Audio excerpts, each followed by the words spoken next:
Hi friends, welcome to Uma Raja's channel. ನಾನೀಗ ಸಿಂಪಲ್ಲಾಗಿ ಕ್ಯುಕುಂಬರಿಂದ ಜ್ಯೂಸಿಯಾಗಿ ಮಾಡೋದು ಅಂತ ಮಾಡಿ ತೋರಿಸ್ತೇನೆ.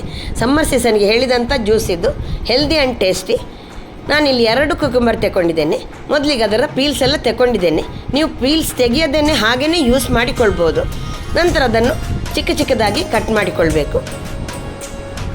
ಒಂದು ಮಿಕ್ಸಿ ಜಾರ್ ತಗೊಂಡು ಈ ಪೀಸನ್ನೆಲ್ಲ ಅದರಲ್ಲಿ ಸೇರಿಸ್ಕೊಳ್ಬೇಕು. ನಾನಿಲ್ಲಿ ಒಂದು ಅರ್ಧ ಇಂಚಿನಷ್ಟು ಶುಂಠಿಯನ್ನು ಚಿಕ್ಕ ಚಿಕ್ಕದಾಗಿ ಕಟ್ ಮಾಡಿ ಇದರ ಜೊತೆ ಸೇರಿಸ್ಕೊಂಡಿದ್ದೇನೆ. ಆನಂತರ ನಾನಿಲ್ಲಿ 2 ಸ್ಪೂನ್ನಷ್ಟು ಜಾಗರಿ ಪೌಡರ್ ತಗೊಂಡಿದ್ದೇನೆ. ನೀವು ಹೆಚ್ಚಿಗೆನೂ ಮಾಡ್ಕೊಳ್ಬೋದು, ಕಮ್ಮಿನೂ ಮಾಡ್ಕೊಳ್ಬೋದು. ಸಕ್ಕರೆನಾದರೂ ಸೇರಿಸ್ಕೊಳ್ಬೋದು. ಮತ್ತು ಒಂದು ಚಿಟಿಕೆ ಉಪ್ಪು. ನಾನಿಲ್ಲಿ ಅರ್ಧ ಲಿಂಬೆಹಣ್ಣನ್ನು ಜ್ಯೂಸ್ ಸೇರಿಸ್ಕೊಂಡಿದ್ದೇನೆ. ನೀವು ಹುಳಿ ಜಾಸ್ತಿ ಬೇಕು ಅಂತಾದರೆ ಇನ್ನು ಸ್ವಲ್ಪ ಲಿಂಬೆಹಣ್ಣಿನ ಜ್ಯೂಸನ್ನು ತಗೊಳ್ಬೋದು. ಸ್ವಲ್ಪ ನೀರು ಹಾಕಿ ಅದನ್ನು ಚೆನ್ನಾಗಿ ಗ್ರೈಂಡ್ ಮಾಡಿಕೊಳ್ಬೇಕು. ನಂತರ ನಮಗೆ ಬೇಕಾದಷ್ಟು ನೀರನ್ನು ಸೇರಿಸ್ಕೊಳ್ಬೋದು. ನಾವು ಒಂದು ಸ್ಟ್ರೈನರಲ್ಲಿ ಹಾಕಿ ಚೆನ್ನಾಗಿ ಅದರ ಸೋಸ್ಕೊಳ್ಬೇಕು. ನಾವು ಅದರಲ್ಲಿ ಚಕ್ಕೆ ಎಲ್ಲ ಇದ್ದರೆ ಅದು ಅಡಿಯಲ್ಲಿ ಉಳಿದು ಬಿಡ್ತದೆ. ನಮಗೆ ಅದು ಹಾಗೆ ನಾವು ಯೂಸ್ ಮಾಡ್ಬೋದು, ಬಟ್ ಅದು ಬಾಯಿಗೆ ಸಿಕ್ಕಿದರೆ ಅಷ್ಟು ಚೆನ್ನಾಗಿರೋದಿಲ್ಲ. ಆದ ಕಾರಣ ಚೆನ್ನಾಗಿ ಸ್ಟ್ರೈನ್ ಮಾಡಿಕೊಂಡ್ರೆ ಒಳ್ಳೆಯದು.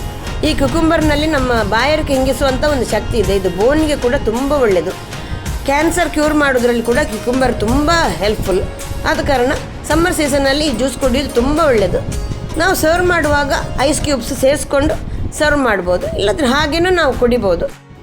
ಇಲ್ಲದ್ರೆ ಸ್ವಲ್ಪ ಹೊತ್ತು ಫ್ರಿಜ್ಜಲ್ಲಿ ಇಟ್ಟು ಕೂಡ ನಾವು ಕುಡಿಬೋದು. ಒಂದು ಪಿಂಚಿನಷ್ಟು ಚಾಟ್ ಮಸಾಲ ಸೇರಿಸ್ಕೊಂಡು ಕೂಡ ನಾವು ಸರ್ವ್ ಮಾಡ್ಬೋದು. ತುಂಬ ಟೇಸ್ಟಿಯಾಗಿರ್ತದೆ.